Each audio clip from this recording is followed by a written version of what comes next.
nita ochu. Ire were were. Ire were were nita ochu. Ire were were nitaya. Ochakini ba nita ochu. Cheke, cheke, cheke. Nitaya.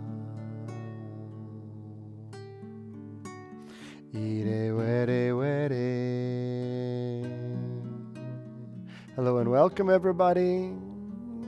I logged in just a little bit early for the arrival time and the check-in. In the practice part, you're going to need 2 blocks or 2 block substitutes, something block-ish.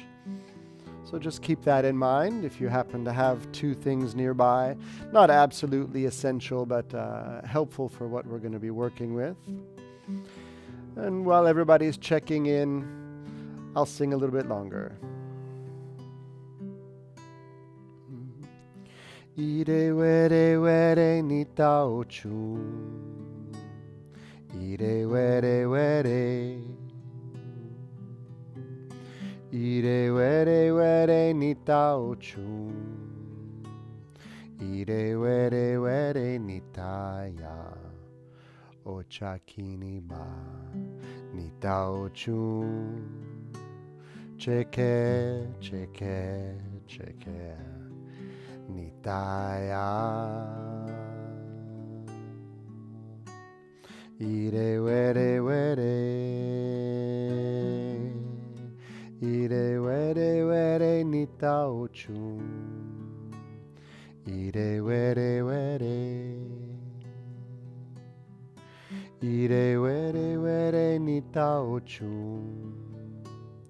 Ire were were nitaya. Ochakini ba nita ochu. Cheke, cheke, cheke. Nitaya. Ire were were.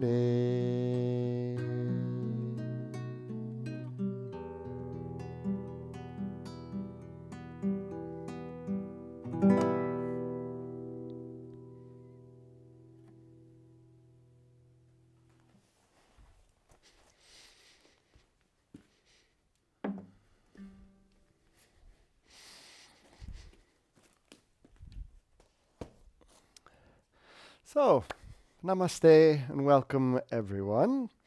Obviously, I'm David Lurey, and here I am at the EkhartYoga studios, and I have to say, first and foremost, I'm very grateful to be here. I did the last webinar actually from my home in Mallorca, so being here in the studio is such a great relief, minus some technical things that happened with our friend here, the skeleton. I'll just hold it with my foot. But in general, the technical pieces that are being taken care of by the EkhartYoga crew, I'm super grateful. This is a little webinar, a session for the shoulders, on behalf of the EkhartYoga Academy. The EkhartYoga Academy is a kind of a subset, a partner of the main EkhartYoga platform that focuses on courses that you buy the whole course, and very different from regular classes that appear on the main platform of EkhartYoga, which I've been here filming quite a few classes the last 2 days. But the Academy is more for deeper learning, and we could say more comprehensive things, more training type of circumstances. And I have a training there that is called Expanding Horizons. I have another one called the Conscious Communication course, and they actually go quite well together. But the Expanding Horizons program is taking mixed movement, functional movement, things kind of outside the scope of general yoga and applying them into yogic practice, and also how to incorporate them into yogic practices, doing those functional things without losing the essence of yoga. So those of you following this webinar, today is 1st of September. For the next 48 hours, you are eligible for a 20% discount on the Expanding Horizons course. So it's my hope that you will do it and share it with all of your friends, because I think the course is really well organized and structured. I mean, I did it myself. I'm a bit egotistical this way, but it is a well-structured course looking at the different articulations in the joints of the body. Couple months ago, I did a webinar on the hip joint. So Team EkhartYoga Academy said, hey, let's do one for the shoulders. So here we are at your shoulder joint, which is another ball and socket joint where the humerus bone, the upper arm bone here, I think if I let them go, he's going to fall. Yeah, so the upper arm bone here articulates with the scapula, as well as your clavicle. But these bones are not really connected to each other like bone-to-bone touching. In the hip joint itself, there is actually a bit more stability to it. However, over time, the hip joints tend to become more restricted in their movement because the weight of the upper body, because life itself is weighing on the hip joints. They tend to become more dense and compressed, and they get more restricted in their movement.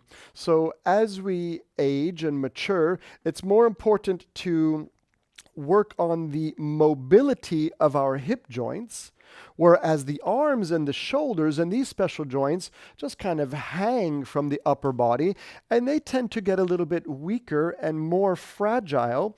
So it could be prescribed or recommended to bring stability into the shoulder joint. Now, this is different than, say, taking a bunch of supplements so that your arms become like the Incredible Hulk, because then you would be restricted with mobility, because the muscles would be so big that you can't even, reach the cereal on the top shelf. So the muscles should have a range of mobility to them while also keeping stability. And so we'll focus on both of those in this little practicito here. But I want to just let you know that there are, the structure here of the shoulder joint is very intricate and quite detailed. That connecting to the top of this humerus bone here are going to be muscles that come from the rib cage, from underneath the back of the scapula. And this is one of my favorite muscles. I learned it from my teacher Adil to say it like serratus anterior. Very beautiful way of saying it. So the serratus comes around and actually helps with the internal rotation and some of the other actions there of bringing the arm backwards and around. The big, beautiful muscles, the latissimus dorsi, coming along the back of the body, helping to bring the arm backwards in space. From the front side of the scapula, from the fronts of the ribs, even from the clavicle, things are connecting over here. You might be familiar with pectoralis, the big chest muscle. This one here, and even if you take for a moment in your own body, you can engage a little bit the muscle and feel the connective tissue that runs along the armpit chest. That's part of the pectoralis that runs and attaches on the inside of the humerus, helping us with rotation and also pulling the arm inwards. A quick note about your muscles. Muscles will only pull on bones. Muscles never push bones.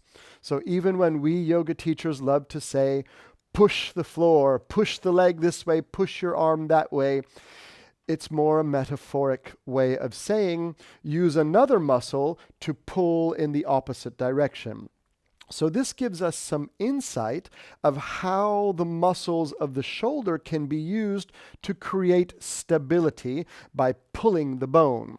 One other muscle that I do want to mention that has three beautiful pieces to it is your deltoid. And they're the ones that kind of are the most noticeable of the arm because of its three faces, let's say. One that comes over the front, towards the chest, one that comes over the side, and one that comes towards the back.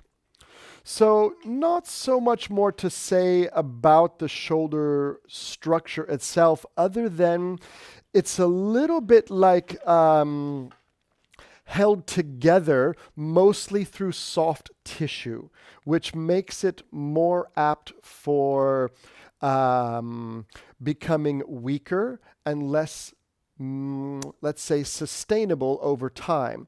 So I would encourage you to function on stability and strengthening in the shoulder joint and in this region. I'm going to put the skeleton over to the side, and it's going to need to lie down a little bit, so I will be right back. You even lost a leg on that one, so all good here. We'll do the cleanup later. And as I mentioned before, you will need 2 blocks or block-like things, something that can stand up on a tall end in just a moment. But let's begin with a little mobility sequence to check the range of motion within the shoulders. And this is a nice sequence that will take your shoulders through internal and external rotation. Let's actually give that a shot right now. So from your standing position, take the elbows by the side and like you are carrying a tray out in front of you. Take the hands and move them out towards the side. And there we are with external rotation. And then take the hands like with trays and bring them in so you're moving internal rotation. And do that a couple times just to experience internal and external rotation. Those of you not familiar with the terms, external rotation away from the midline of the body, internal rotation towards the midline of the body. And we relate that to the humerus bone, this big upper arm bone. Once you have that kind of a little more oriented into your body, the arm can also move out and away from the body, abduction. The arms can also move in towards the body, adduction. They can move forward into flexion. They can move backwards into extension. And they have quite a full range of that. So just take a moment, and here's where this part of the practice is going to become more your personal experience, the hint of yoga in there, making it, dare I say, even somatic, experiential. Close your eyes. And very slowly take the arms up like you are lifting your wings to fly. And see if you can sense what muscles are doing this. And let them float back down towards your sides. And do that once or twice more. Just a soft, like beginning to fly, floating feeling in the shoulders. Muscles only pull bones. So there are some muscles pulling your arms up into space.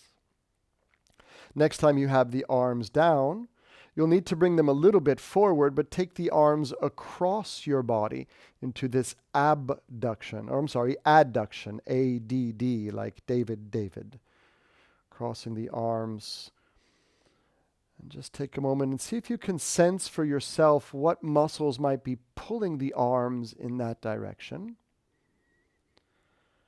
And then continuing with the experience, let the arms hang by your side. Take the arms forwards and up, and whichever way the wrists are turned is slightly irrelevant here. Just a slow, like becoming a zombie, the arms moving forward, and then the arms moving down by your sides. One more time for the zombie walk. And then let's do the last action here of the arms going backwards in space into extension. Oftentimes here the chest compensates and pushes itself out. So let's focus on the arms here and keep your chest relatively still. And by the way, if you happen to be watching my body through the way, my right elbow has a pretty big calcium deposit growing in it, so it doesn't go all the way straight. Just to keep that as a reference if you're using my body for a visual. Okay, from here, let your arms hang by the side, bend your knees a little bit and bring the hands in front of your hips and imagine you're holding teacups, like very full teacups. And this little sequence here is a nice mobility sequence to help open up through the shoulder joint itself. And we're going to go through it a couple times. As if holding teacups into your hands, bring the hands up in front of your chest. Then take the hands and interlock them behind your head. Turn the palms up towards the sky. Again, watch this jutting out of the ribs. Let's keep it with shoulder mobility. Keep the ribs in. Stretch towards the right side. Come to center. Stretch towards the left side. Then come back to center. Now, from here, take the hands into a prayer fashion, and then like you're carrying those teacups, make a couple of swirls around of your shoulders. So as if the hands were going to stay up the whole time and you were doing your best not to spill any of the tea. Now I'm leading with the little finger. Then keep the right arm up, take the left hand back. My arms won't be able to touch because of the calcium thing in my elbow, but if your hands can catch, do so. If not, just imagine your hands touching there behind your back. Take a forward fold. Come back up. Take the arms wide and now cross your right elbow over the left.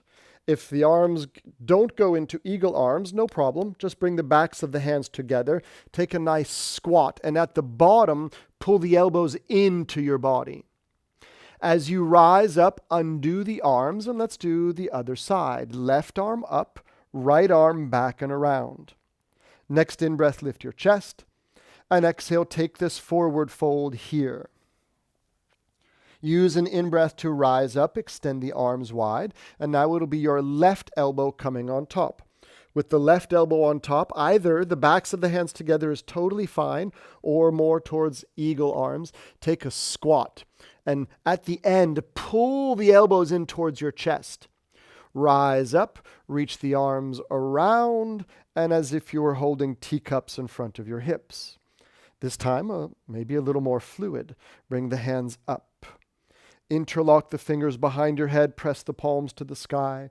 Reach to the right. Come back up. Reach to the left.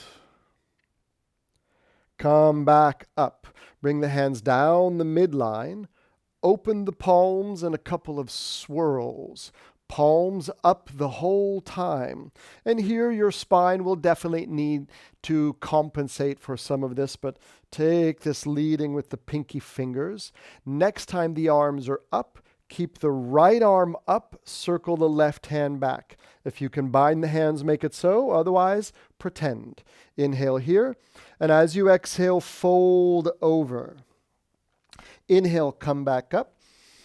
Stretch the arms, and it's the right elbow going on top while you bend your knees. Sink down, pull the elbows into the chest. As you rise up, undo the arms, spread them wide. Left arm up, right arm back and down. Lift the chest, take a forward fold. Rise up, extend the arms out wide, and while you're going into the squat, cross the left elbow over the right. Do the squat, pull the elbows in. As you rise up, extend the arms out wide, and bring teacups in front of your hips. One last time through this sequence here. Rise up with the teacups. Behind your head, interlock the fingers, press the palms to the sky. Stretch right. Coming up, stretch left. Coming back to center, bring the hands down the midline, and a couple of little finger leading spirals. Leading with the thumbs is also fine. It's just a different part of this sequence here. Leading with the little fingers. Next time, the right arm is up. Keep it there. Swing the left hand behind your back. Lift the chest and do forward fold. Rise up, take your arms out wide. Now, as you bend your knees, cross the right elbow over the left, squat down, pull the elbows in, rise up, extend the arms out wide, left arm up, right arm back behind you. Inhale here, and exhale, fold. As you rise up, extend the arms wide.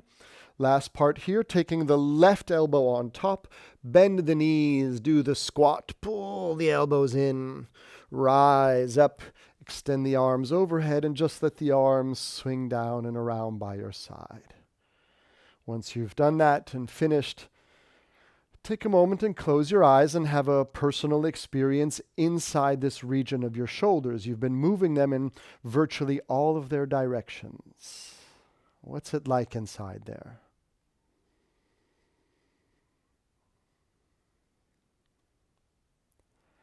And although you could probably stay there for much longer, we're on a little bit of a time frame here, so let me get rid of that thing here and carry onwards.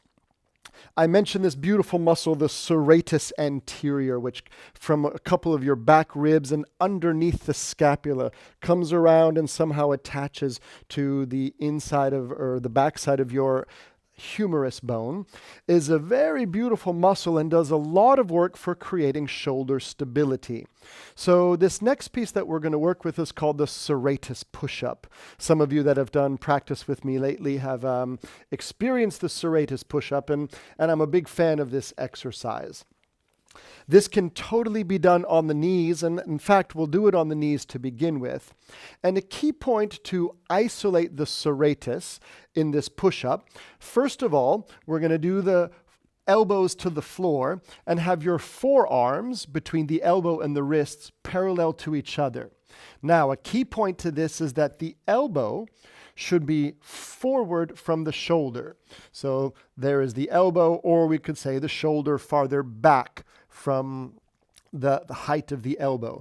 This will help you to isolate the serratus muscle rather than incorporating other muscles. So again, it's not wrong to do it other way, you just get involved with other muscles. Take your knees back a little bit so that your body is more in a straight line, knees, hips, and shoulders at an angle, with the elbows in front of the shoulders. Oh, lower your body down to the floor once I'm there, because I forgot to mention the important piece of this. Your scapula bones, because this is also like scapular push-ups. You can stay just watching for a second, and I'm going to use the blocks as examples of the two scapula bones, the shoulder blades that float on the back of your body. Those two scapula bones have the ability to move closer to each other, and they also have the ability to be pulled apart from each other. We'll also see later, you can pull them up towards your shoulders or down towards your hips. So bringing them together incorporates one set of muscles. Muscles only pull on bones. You could pull the bones away from each other, and this is the work of the serratus. You can also bring them up to your ears or down by your shoulders. So just this little reference here of your scapula bones, because that's one of the focus of these scapular push-ups, or the serratus push-ups. Have the forearms parallel to the floor.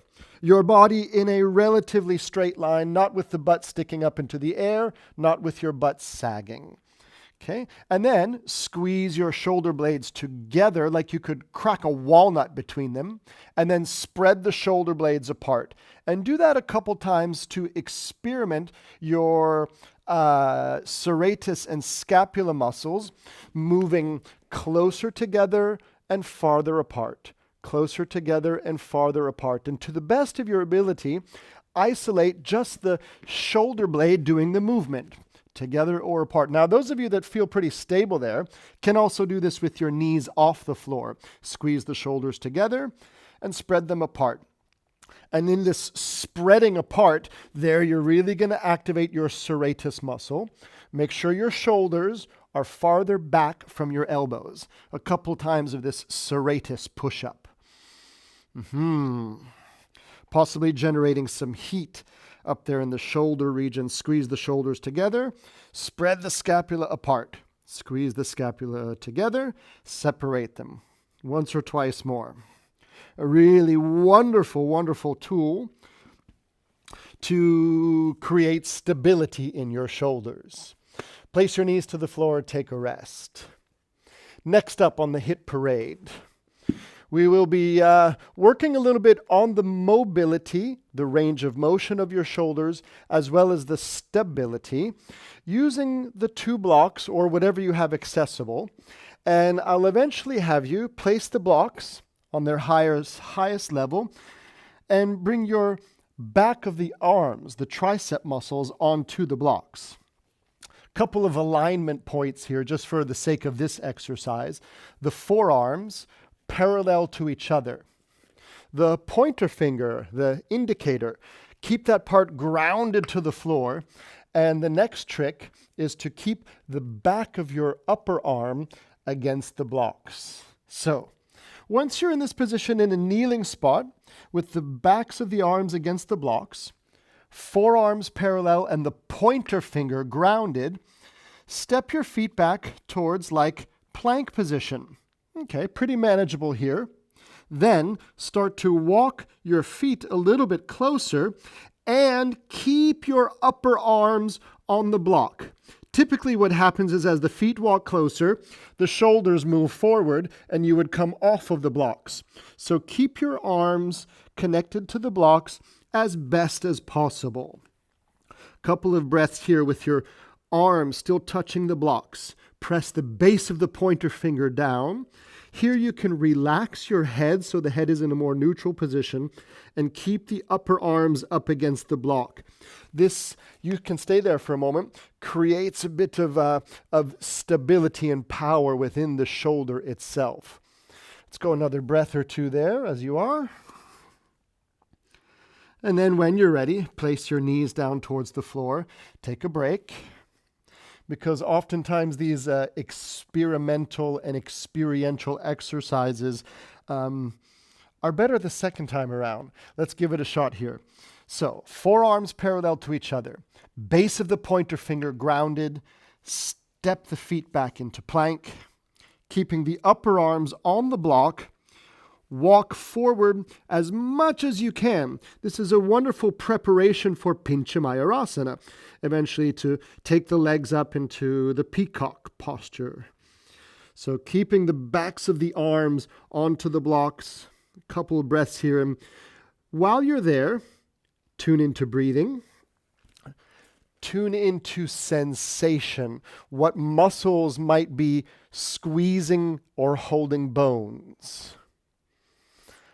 Muy bien. Place your knees down to the floor. I'll let you come back to that on your own later. But for now, place the blocks a bit away. We've got a couple more experiences for you to check out. Lie down onto your belly. Once you are lying on your belly, let's take the right arm and extend it out towards the side for the camera here. I'll turn this direction here. Take your right arm and place it perpendicular to your body out towards the side. Going to have two versions of this. Version of number one, bend your right elbow to a 90-degree angle. Place the left hand by your left ribs. Bend your left knee. Then as you tap the left foot over you, oops, microphone is in the way. As you roll over the right hip, here I would like you to take your right arm and press it down towards the floor. And you could use your left hand a little bit, but focus this pressing on the right elbow. I lift up quite high just to make a point here that your pectoralis muscle is going to get much of this effort here. With the right arm bent, press the elbow down, and you'll probably feel the pec get active. Now let's change sides.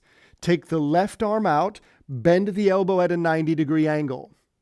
Bend the right foot into the sky. And with your right hand, start the action to roll open and then press the left arm down. So this whole pectoral chain, we could call it, gets activated and you lift a bit the chest off the floor. Okay, changing sides. Right arm at 90 degrees, roll over the right hip, press the right elbow down so the pectoral chain gets activated. Change sides. And let's go one more time each side in this direction, in this version of the pose. As you're rolling over the bent elbow, press it strongly to the floor. So you're really actively engaging the muscle. Come back to center. Now that we have activated the muscle, let's give it a bit of a stretch. Keep the arm straight this time instead of a bent arm or a bent elbow. Take the left foot over behind you and here roll over. And in yin, they call this open wing, but we're not going to stay for the amount of time of a yin posture. So we just do a little roll, open the side, come back to center, and go to the other side. This time, when you come through center, take and lift the arms backwards and behind you. Lift your legs, lift your chest. So we've gotten to this extension position. Take the right arm out, roll over the right shoulder. Come to center, lift up the arms, lift up the legs, the back chain of the body getting stable. Left arm out towards the side, kind of the active version of open wing. Roll onto the chest. Let's go one more time each side. Go on your own.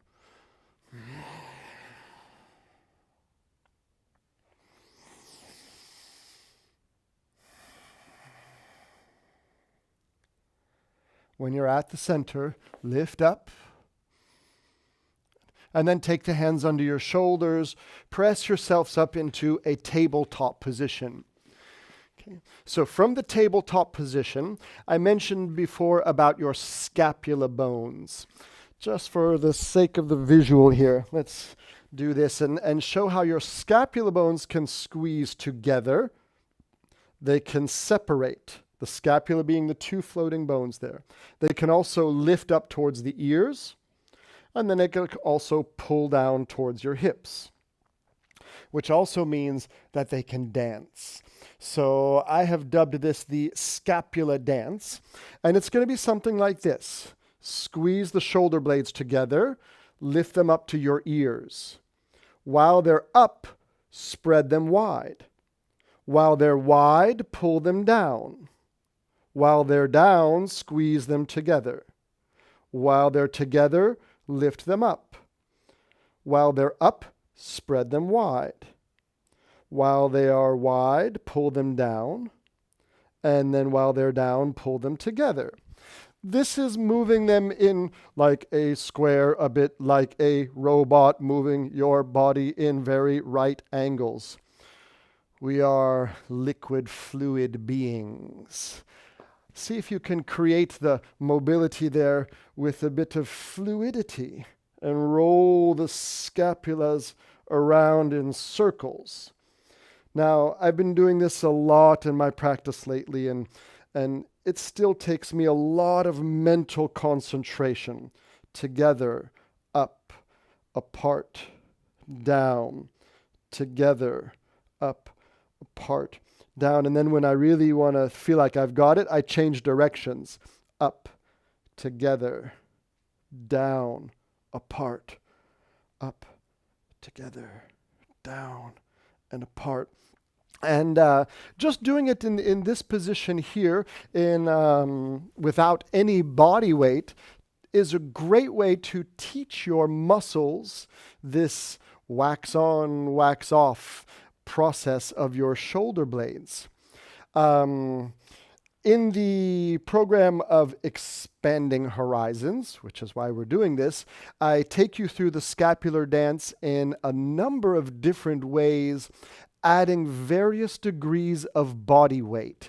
So you might imagine where we can go with it. If you can't imagine, buy the course. So check it out with various degrees of body weight of how to do the scapular dance. Since you're there on all fours, let's just test it here on all fours with just a little bit of body weight on the hands. Squeeze the shoulders together, up to the ears, spread them wide, pull them down, and keep going. Now, visually, you will probably see that my shoulders are, excuse me, also coming along for a bit of a ride.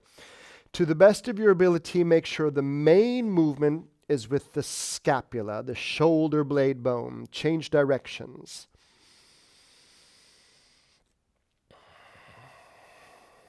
And do it in a way that actually feels like it can create stability. The muscles are not only stretching and getting flexible, but through the movement, they gain the ability to contract greater. Healthy muscles should be able to contract and release equally. Okay, muy bien. Take a moment and just kind of let the shoulders and the head move around for a little bit. We've got two more things to go through before we move into a little bit of Ku and Ah. First of which is being a foot-hand crawl position. Hands to the floor in tabletop position. Tuck your toes to the floor. Now, in this version of the foot-hand crawl position, I would like you to work on lifting the shins or the knees only until the shins are parallel to the floor.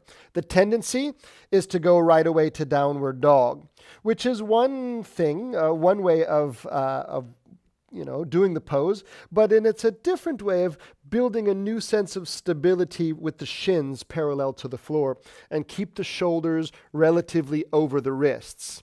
Pick up your right hand. Place it down. Pick up your left hand. Place it down. Pick up the right foot. Lower it down, and then the left foot. Clearly everything involved here with the core and etc., etc. Let's go one more round. Right hand up. Right hand down, left hand up. Left hand down, lift the right foot. Lower it, the left foot. Place everything down, including your knees. The last piece of the foot-hand crawl, the forward fold, is going to be a contralateral crawl.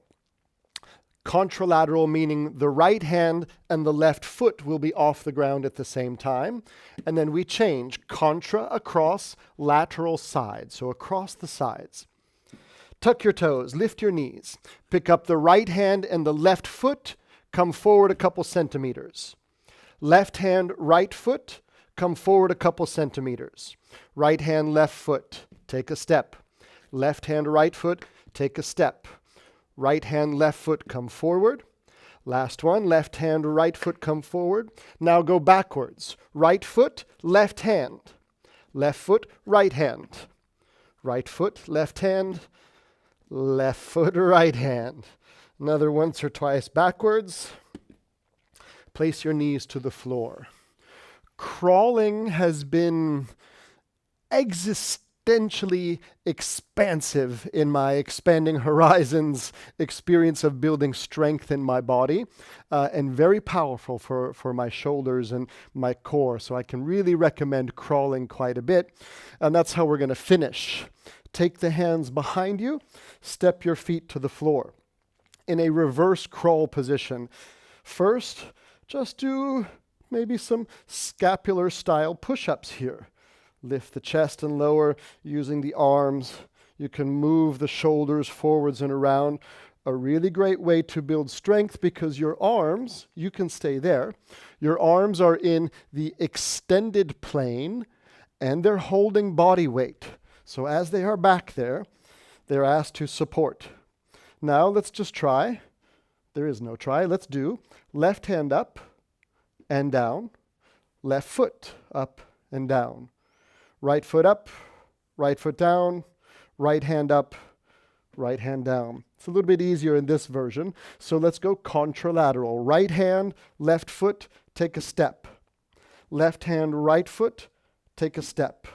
Right hand, left foot, step. Left hand, right foot, step. A little bit forward. Do I stay in the shot? Oh, you're going to follow me, Louise. Okay. And all the way backwards. Option number one, work on the forward-backward plane. When you start to play a little bit on your own, crawl from side to side, still in a contralateral way or making circles in any direction. And in the Expanding Horizons course, I'll also teach you a little bit about getting from a forward crawl to a reverse crawl, and a reverse crawl to a forward crawl, which is wonderful for building strength and stability. So this was a very brief overview and introduction to some of this stuff here. What we will do now is transition into a little bit of questions and answers, if there are any. I'm just going to go nice and slow here for the camera. I've got my computer here, and we'll see.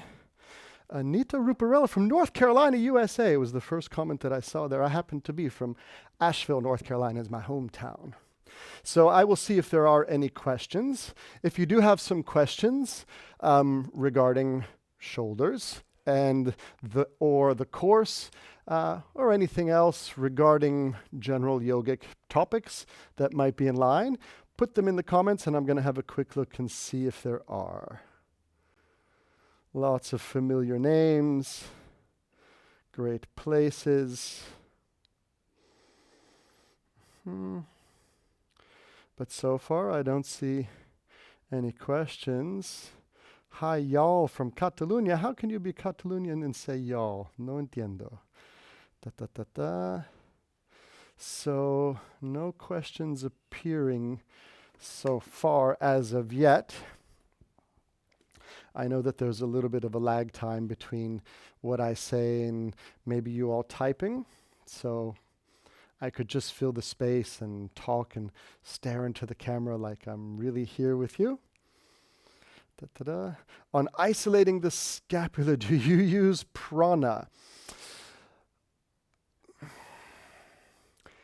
To this, I would say my first use is communicating my brain to muscle tissue.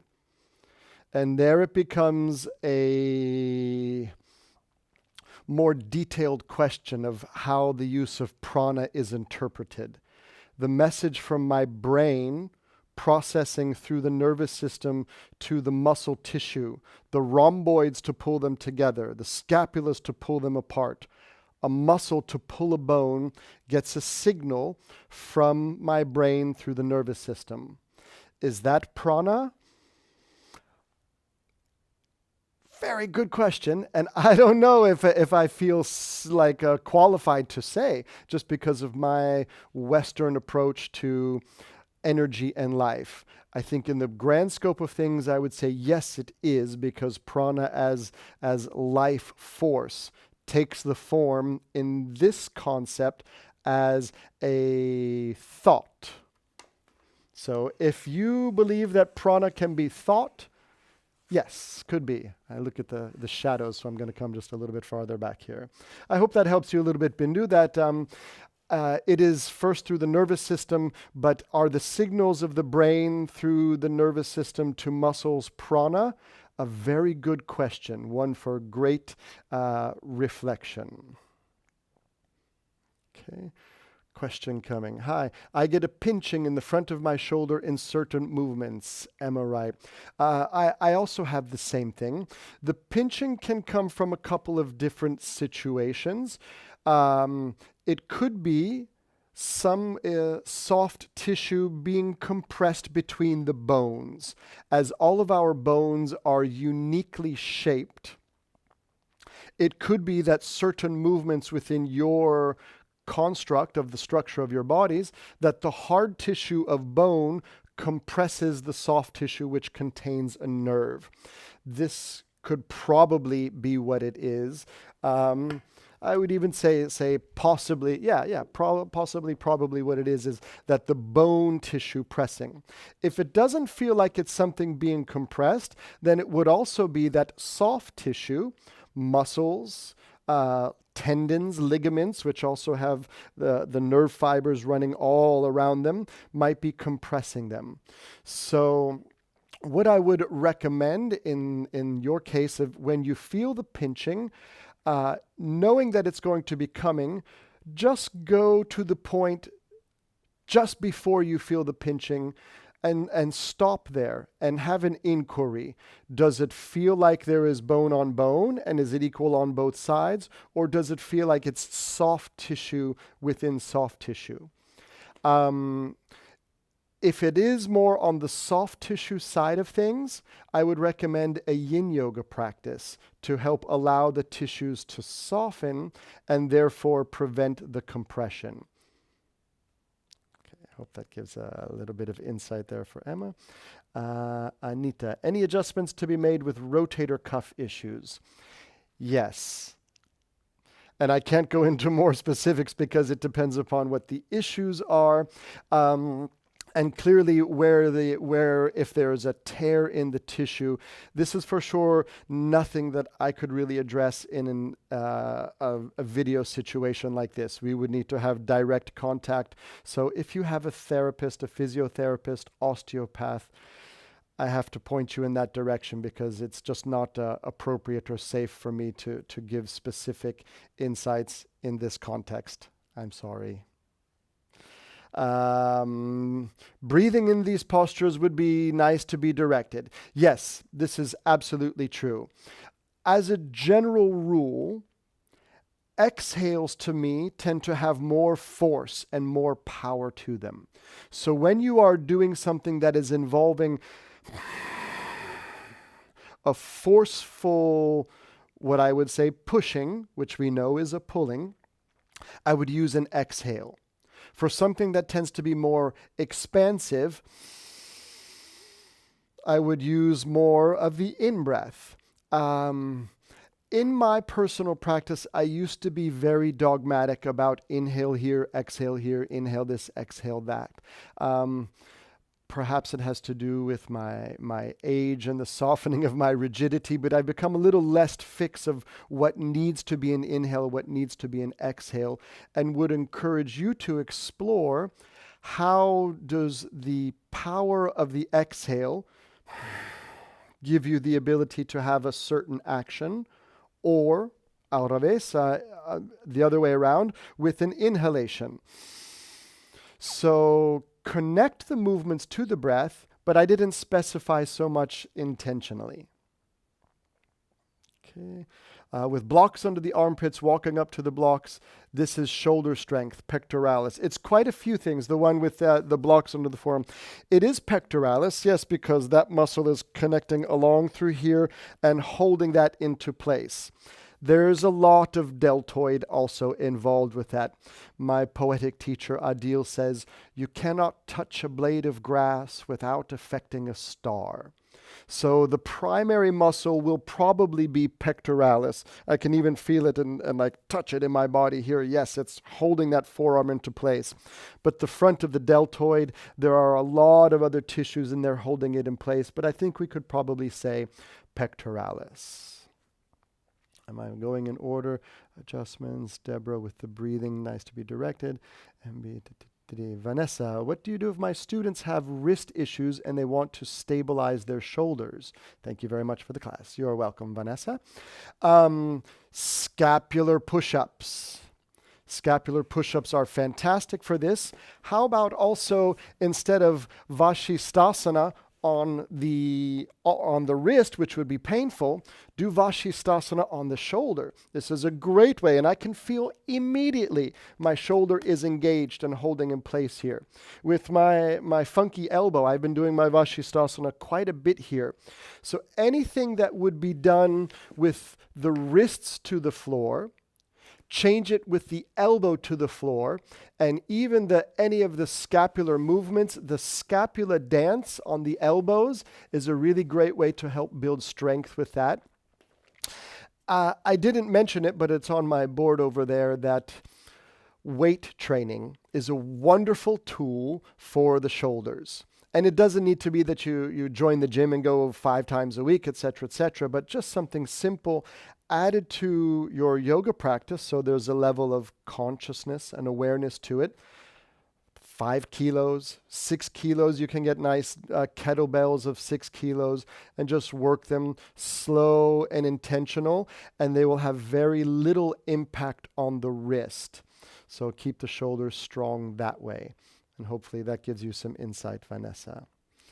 What kind of warm-up or preparation in regard to shoulders do you recommend when working out for arm balance postures?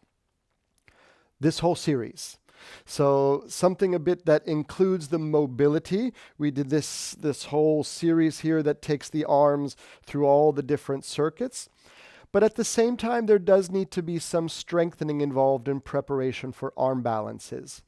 If we take the arm balance of crane pose or crow, for example, when the weight is there on the shoulders, downward dog is a really great thing for that. A couple other poses that think about in which position are the arms holding the body weight. If we look at side crow, here the arms are out towards the side and they're holding body weight.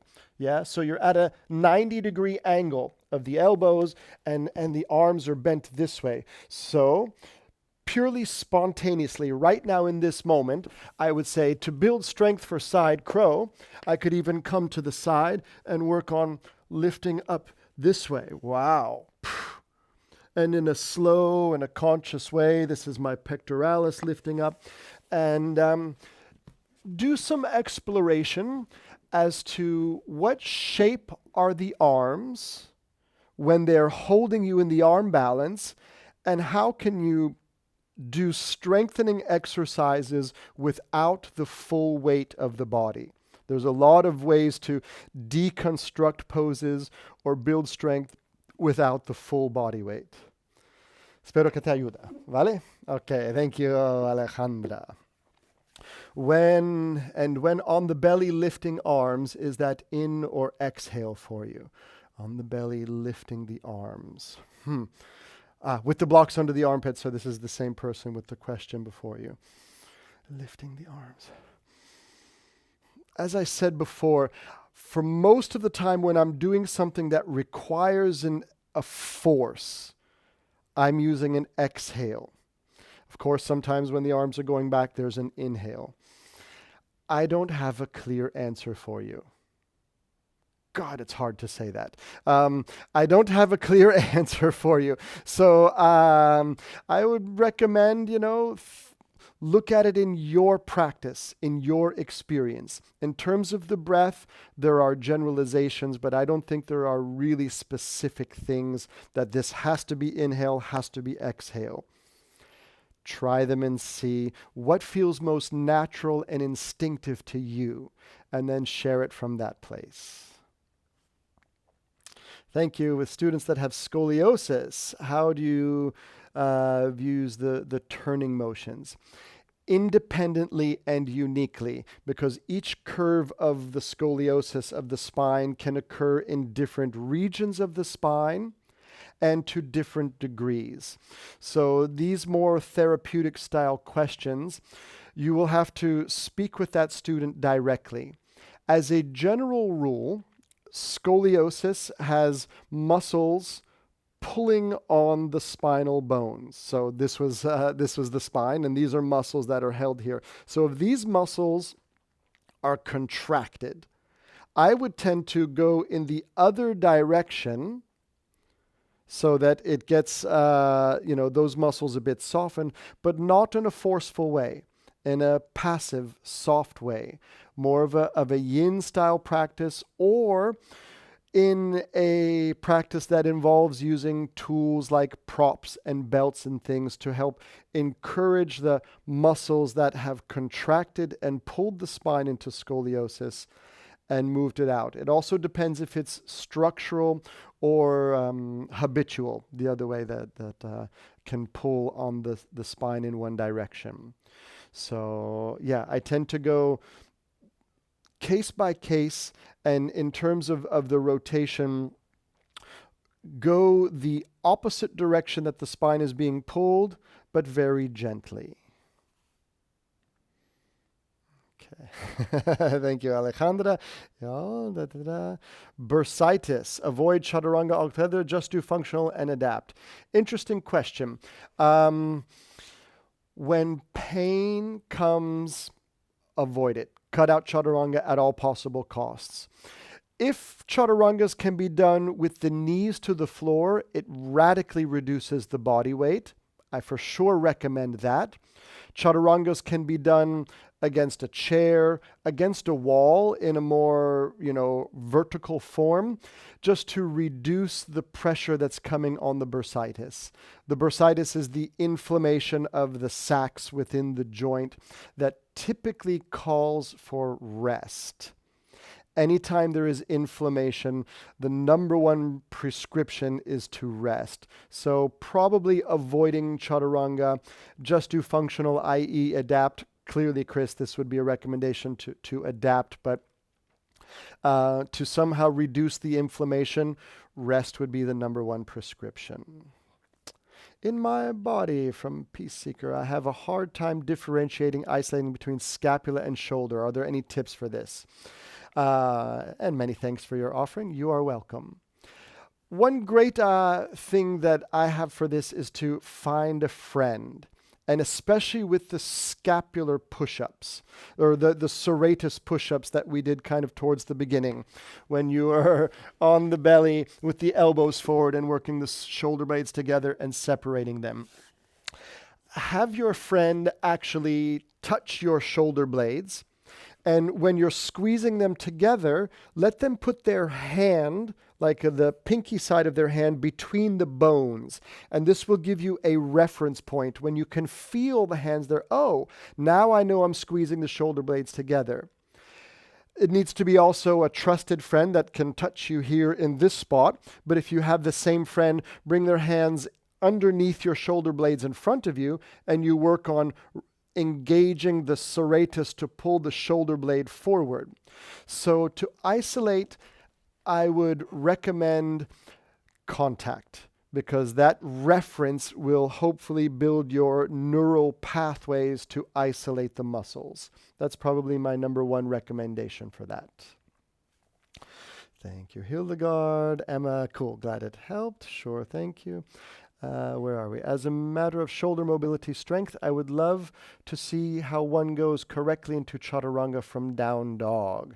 It seems to come across many possibilities, but which is the right one? This is a loaded question. And I mentioned this calcium deposit in my right elbow.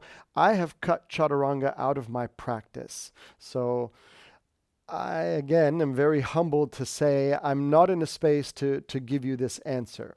However, this is on EkhartYoga, and there are quite a few chaturanga tutorials. Jenny Lee Toner, who's a great anatomist and also expanding boundaries of yoga practitioner, has a great tutorial on chaturanga. I'm pretty sure that on the EkhartYoga platform page, I have an old one when my hair was much bigger, that I have a chaturanga tutorial. So I'm gonna have to default to that because right now I'm not doing them because I'm dealing with an issue in my own body. Voila. Thank you. Very interesting session. Okay, Craqueres, you rock. Thank you for that answer. De nada. I like your answer. Cool. About the lifting the arms in or exhale. So back to the breath. 99.9% of the times I lift my arms on an exhale and I lower them on an exhale, which does break the rule of the effort, because it is effort to lift the arms, but it's expansive. Lifting the arms on the inhale, lowering them on the exhale. You're welcome. Hi, Elizabeth. Which strength training would help prepare my aging shoulders for daily sun salutations? Keep doing sun salutations first and foremost. And then I would probably say the scapula dance with different degrees of body weight. We did it just on hands and knees, but you can do it in downward dog. As well as the foot hand crawling position, because that puts weight on the shoulders, but distributed among the four limbs, both arms and both limbs. So I hope that gives you a bit of insight, but for sure, keep doing the sun salutations. It's probably the best way for your shoulders to stay healthy while doing them. Great session. Please have some more. We will for sure keep them going. I don't seem to have the strength for backward crawl. Any suggestions to strengthen the right muscles for this position? Cool. I'm going to move, Louise. Okay. Put your hands and the feet in the position, and the direction of the fingers is mostly irrelevant. I say mostly because it should be without pain. So any way that you can go without pain. The feet in the position, the hands in the position. Lift. Hold a couple breaths. Lower. This was a few centimeters. Lift and lower. And over time, you lift higher and lower. And over time, you lift higher and you can stay for a bit longer. Building strength requires my least favorite quality, patience. So just lift the boom boom a little bit off the floor and lower it back. And let that become part of your practice of lifting and lowering, so that while the arms are in flexion back and behind you, you start to build those sets of muscles. Other things that do it, I'm going to move again, Louise, involve in Shalabhasana, lying onto the belly, things like this, taking the arms up and engaging the whole back chain of the body. Here, the erectors and all those beautiful muscles on the back of the body. This is a great thing for gaining strength on the whole back chain of your body, which are the ones that help you to lift up from there. So there's a couple of tools for building the strength within that. Okay, where have I? That was Sonia, strengthening the might muscle of that. I think we're pretty close. Thank you for the elbow. Thank you, very useful in explaining it. I think we're probably pretty close. Hey, wow, someone on the Eckhart Yoga team is really great with the Jenny Lee's Chaturanga. Maybe you could put mine up in there as well. You already did, Inga, the Expanding Horizons. Thank you very much. So it is time for us to eventually log off of YouTube. I say thank you very much for joining in the session. Please remember, principally, this was to give you information for your shoulders, stability and mobility. Secondarily, it was a promotional tool for the Expanding Horizons course. There's a 20% discount for those of you. We'll get an email in the next several hours that will come to you. You know how email systems work, and somebody on our Eckhart team needs to write it for you. But you will get a discount code for watching this program, this webinar, that is valid for 48 hours. And you can even share the code with your friends so that they can buy it too. Otherwise, I'll see you on the Eckhart Yoga platform, or maybe in a train station or on a flight, or if you come to Mallorca, let me know. Thank you so much.